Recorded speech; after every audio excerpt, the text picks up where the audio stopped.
Bonjour à toutes et à tous et bienvenue dans l'Injuste Prix. Je vous rappelle la règle, il faut deviner le salaire de vos collègues et on démarre avec vous, Joseph, pour cette première manche. Voici Emma.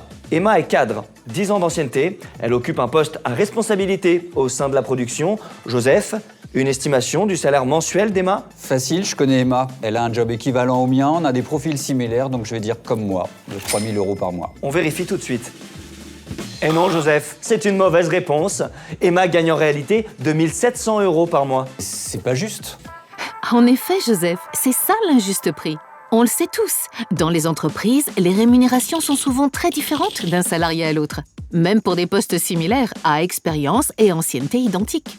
Qu'on soit une femme ou un homme, qu'on ait été embauché dans des conditions différentes ou qu'on ait été victime de discrimination, les écarts sont parfois très importants. Mais du coup, on n'y peut rien ? Tout n'est pas perdu. Une directive européenne a été adoptée en 2023 pour améliorer la transparence salariale dans les entreprises.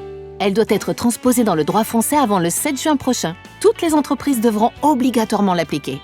Et concrètement, ça va donner quoi? Avant l'embauche, les entreprises devront indiquer dès l'offre d'emploi et avant le premier entretien la rémunération proposée, ou tout au moins une fourchette.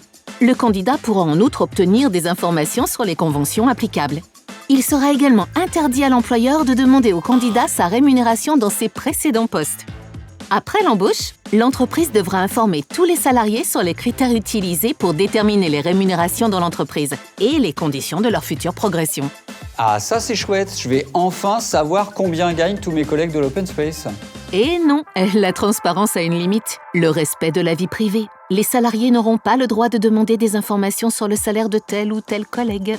Quel est l'objectif de ces dispositions? C'est d'éradiquer tous les freins aux évolutions dans l'entreprise et limiter les injustices. On parle des planchers collants qui empêchent les femmes d'avoir des postes correspondant à leurs compétences, des plafonds de verre qui les empêchent d'atteindre certains niveaux hiérarchiques, des parois de verre qui bloquent les salariés dans des secteurs non stratégiques, de la sous-évaluation chronique des métiers principalement féminins.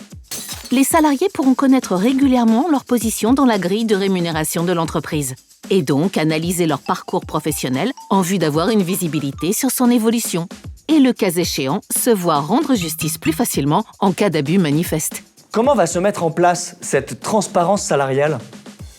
Tous les acteurs sociaux sont impliqués, les négociateurs des organisations professionnelles, comme par exemple la CFE-CGC, les services RH, les comités sociaux et économiques dans les entreprises, et l'État, notamment l'inspection du travail.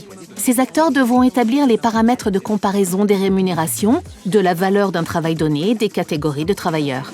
On parle par exemple de facteurs comme la compétence, le niveau de responsabilité, les conditions de travail ou les efforts physiques et mentaux d'un poste. Et plus précisément, que vont devoir faire les entreprises pour se préparer à cette révolution ? Elles devront mettre en place plusieurs changements. La mise à jour des processus RH afin de formaliser les critères d'évaluation. La révision des grilles de rémunération détaillées pour justifier les différences de rémunération et les critères de progression. L'adaptation de ces outils RH et juridiques. L'évolution de la communication interne et externe afin d'informer les salariés et les candidats. Il en va de l'attractivité des entreprises sur le marché du travail. Vous le voyez, la tâche est immense. Mais pour plus de justice et d'équité dans les entreprises, le jeu en vaut la chandelle. Mais tout à fait. Merci pour ces explications. Et Joseph, rien n'est perdu. Il vous reste encore un joker. Oui, la CFE-CGC.